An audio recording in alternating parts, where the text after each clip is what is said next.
from an actual physical fat loss point of view, it doesn't really matter. And actually sort of having the timing of those meals more directed towards the client's sort of preference, enjoyments, lifestyle is actually, a lot more important. So in terms of does it matter? No, not really. If you wanted to eat 2 meals a day or 6 meals a day, providing the calories are matched and the proteins matched, then actually you don't really need to worry too much about it.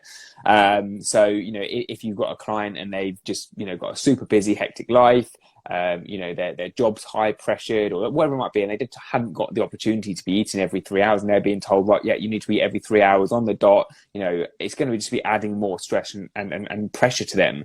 Whereas if you sort of just gave them some sort of guidelines and parameters to work towards with their nutrition and sort of left, the timing and frequency of meals up to them, they're going to have a lot better adherence. They'll be able to sustain it better. They'll be more consistent and ultimately get better results. From like an answer's point of view, no meal timing doesn't necessarily matter from like a fat loss standpoint.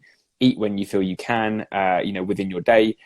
Focus on the slightly bigger picture, as in, your overall calorie intake and protein intake too. Yeah, 100%. Yeah, I fully agree with that. I think the main question you can just say to people quite quickly is like, are you an athlete or are you like the general population? And if you're an athlete, you can argue it's going to help. If your gen pop is causing extra stress and like the benefit you do get out of it is like so minimal, it's just not worth it. I always go off that pyramid of like priorities. So you've got like your total calories, macros, micros, and then timing and supplements. The same thing when everyone asks us like, are supplements worth it? And you could argue they'll do something if everything else is in check. So I think it's a good answer. It's a good like example of meal timing does have some like benefit, but